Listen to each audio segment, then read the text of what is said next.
আমি যেহেতু গ্রামে বড় হয়েছি, গ্রামে তো আর পিৎজা ছিল না। সো এগুলা খাওয়ার আমার কোনো ছিল না, হ্যাবিট ছিল না। Hello everyone, this is Fatema, welcome Fatema blogs. তো এই যে দেখো আমার কিউট জায়ান, আমি রেডি হয়ে গেছি। দেখো জায়ানের দুষ্টামি, সবাই না বলো যে জায়ান আপনার বেবিগুলো কি লক্ষ্মী, তারাই দেখানো তার দুষ্টামিগুলো। তারপর আমরা রেডি হয়ে বের হয়ে গেলাম।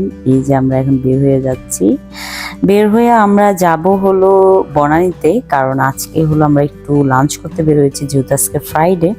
সো ফ্রাইডের দিন একটু ঘোরাঘুরি করা, লাঞ্চ করা, এগুলো মজাই লাগে আমার। আমরা রিক্সা করে যাচ্ছি, আমাদের ড্রাইভার নাই, সেই জন্য আমরা চলে আসছি। এটা হলো পিৎজা হাটের তোমার হলো সম্ভবত 8 ফ্লোরে এটা। তো এটা খুবই সুন্দর একটা জায়গা। লোকেশনটা তোমরা যদি চাও জানাও, তাহলে আমি কমেন্ট সেকশনে দিয়ে দেবো। এখানে হলো তোমার ওপেন কিচেন, এখানে সব তোমার সামনেই রেডি করে দিবে। এই যে এটার মধ্যে পিৎজা রেডি করে, সো আমরাও পিৎজা অর্ডার দিয়ে দিলাম। তো এই দেখো আমি বসে বসে একটু ছবি নিচ্ছি, খাবার আসতে আসতে অনেক বেশি লেট হবে, তো সেই জন্য আমি ভাবলাম একটু ছবি নিয়ে নিচ্ছি। আর জায়ান হলো বসে বসে দুষ্টামি করছে।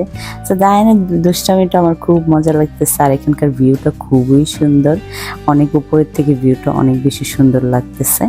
সো এর মাঝখানে হলো এই যে মজার মজার খাবার চলে আসলো, এই যে এটা চলে আসলো, তারপর আরেকটা ডেজার্ট চলে আসলো, তারপর হলো লাস্টে চলে আসলো পিৎজা।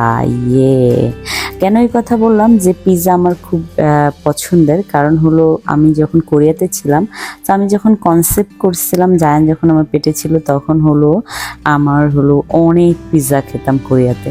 তো তখন থেকে আমার পিৎজাটা খুব ফেভারিট হয়েছে। এই যে আমাদের ইয়াং জেনারেশনরা তোমার ট্রাফিক সামলাচ্ছে, এটা দেখতে দেখতে আমরা বাসায় চলে আসতেছি। তো thank you so much for watching my video.